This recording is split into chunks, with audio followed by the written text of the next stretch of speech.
நாம் எந்த உணவை உட்கொள்ளுகிறோமோ அதற்கு தகுந்த ஒரு அறிவு தான் நமக்கு இருக்கும். உதாரணத்துக்கு இதிகாச புராணங்களில் பார்க்கலாம். கௌரவர்கள் பாண்டவர்கள் 2 பேருக்கும் சொத்து பிரச்சனை வருது. அதிலே சூதாடுகிறார்கள். சூதாடுகிற போது பாண்டவர்கள் திரௌபதியை வச்சே சூதாடுறார். அறிவுடைய பொருளை வைத்து சூதாடுவதற்கு இடம் இல்லை, சாஸ்திரம் இடம் அளிக்கல. எதை வச்சு சூதாடலாம் அப்படின்னா அறிவற்ற பொருள், அதை வச்சு வேணா நம்ம சூதாடலாமே ஒழிய சூதாடுவதே தப்பு தான். இருந்தாலும் சூதாட்டம்னு வரும்போது அந்த மாதிரி பண்ணலாமே ஒழிய அறிவுடைய பொருளை வைத்து சூதாடுவதற்கு இடம் கொடுக்கல. யுத்தத்திலே பீஷ்மர் அம்பு படுக்கையில் இருக்கார்.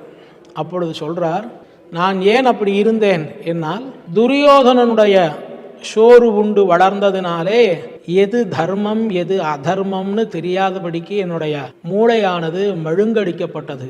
இப்போ அந்த அம்பு பட்டு அத்தனை ரத்தம் வெளியில போனதுனாலே எனக்கு அந்த அறியாமை விலகி போயிடுத்துன்னு சொல்றார்.